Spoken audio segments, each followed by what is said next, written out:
We had kids climbing on shelves, so I'm climbing up there with them, pregnant, trying to get them down. All the while, there's no solution. There's no end in sight to this. It's just like, try again tomorrow. Wow, Salem teachers get candid about rough behavior in the classroom.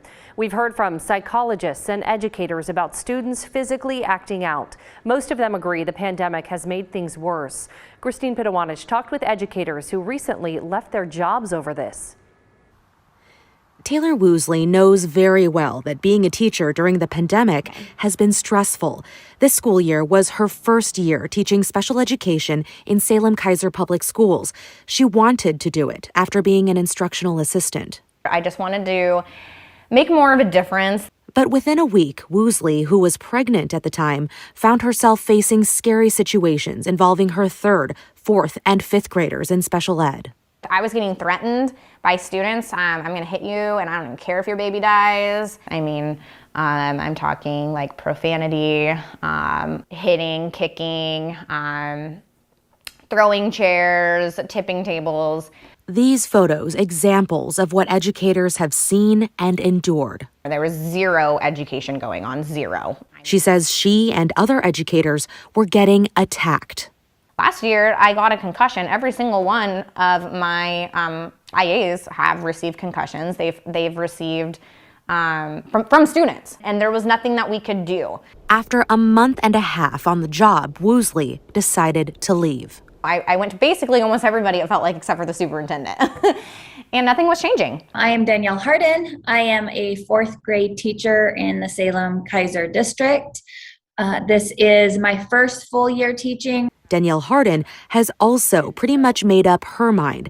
She's leaving at the end of the year. My classroom has been destroyed multiple times. She says students in her general education class have assaulted her twice.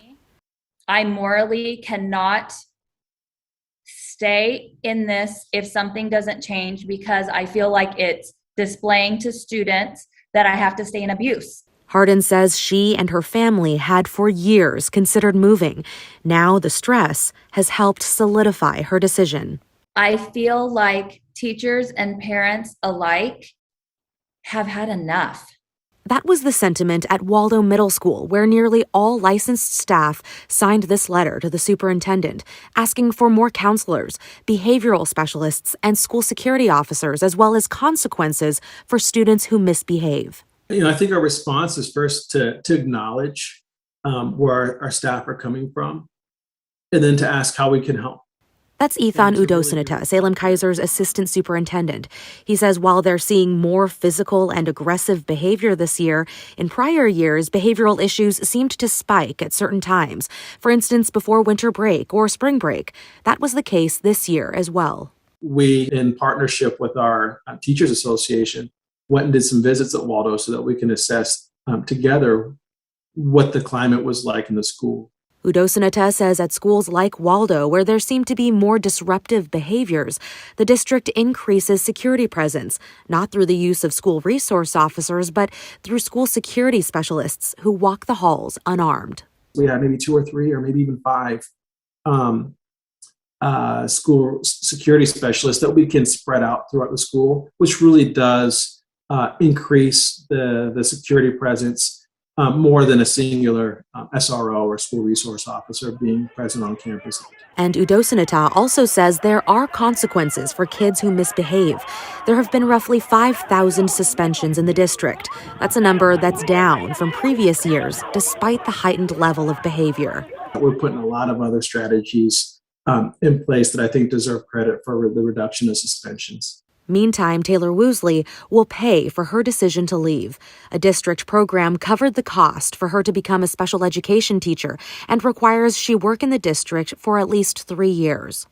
I decided that I would rather pay my schooling, which was over $6,000, and leave. I was fortunate enough to get hired at a smaller district where I took an $11,000 pay cut. Woosley is willing to sacrifice that money, but she's worried about the students. I'm terrified of what this whole next generation is going to look like if we continue down this road as educators. And many educators finding themselves in a tough spot like that. But of course, this isn't every teacher's experience.